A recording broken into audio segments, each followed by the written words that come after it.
Hi viewers, welcome to Zoya kitchen and blogs. ఈరోజు మనం సగ్గు బియ్యంతో వడలు ప్రిపేర్ చేసుకుందామండి. ఇది సాయంత్రం పూట చక్కగా పిల్లలకి స్నాక్స్ చేసి పెడితే చాలా ఇష్టంగా తింటారు. ఇది అంత ఈజీగా ఎలా ప్రిపేర్ చేయాలన్నది మనం ఇప్పుడు వీడియోలో చూద్దాం.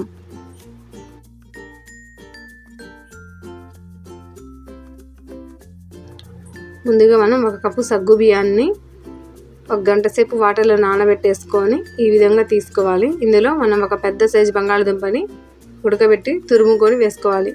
అలానే ఒక మీడియం సైజు ఉల్లిపాయ, కొత్తిమీర, ఇంకా పచ్చిమిర్చి, కరివేపాకు ఇవన్నీ చిన్న చిన్నగా చాప్ చేసుకొని వేసుకోవాలండి. అలానే ఇప్పుడు మనం కొంచెం హాఫ్ స్పూన్ వరకు వేయించిన జీలకర్ర పౌడర్, అలానే వేయించిన పల్లీల పొడి వేసుకోవాలి. రుచికి సరిపడినంత ఉప్పు వేసుకోవాలి.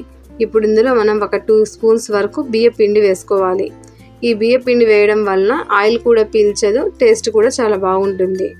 దీని బదులు మనం కార్న్ఫ్లోర్, మైదా కూడా వేసుకోవచ్చండి. వీటన్నిటిని బాగా కలిసేలాగా కలుపుకోవాలి. ఈ విధంగా ముద్దలాగా కలుపుకున్న తర్వాత మనం చేతికి కొంచెం ఆయిల్ అప్లై చేసుకోవాలి. ఇప్పుడు మనం ముందుగా ప్రిపేర్ చేసుకున్న ఈ పిండి మిశ్రమాన్ని చిన్న చిన్న ఉండల్లాగా తీసుకొని ఈ విధంగా వడల్లాగా ప్రెస్ చేసుకోవాలి. ఇదే విధంగా మొత్తం పిండిని ఈ విధంగా వడల్లాగా చేసుకొని ఒక ప్లేట్లోకి తీసుకోవాలి.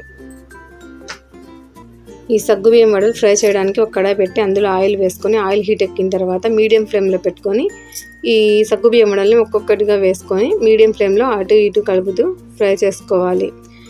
మీడియం ఫ్లేమ్లో పెట్టడం వల్ల లోపల నుంచి పచ్చితనం లేకుండా బాగా ఫ్రై అవుతుంది.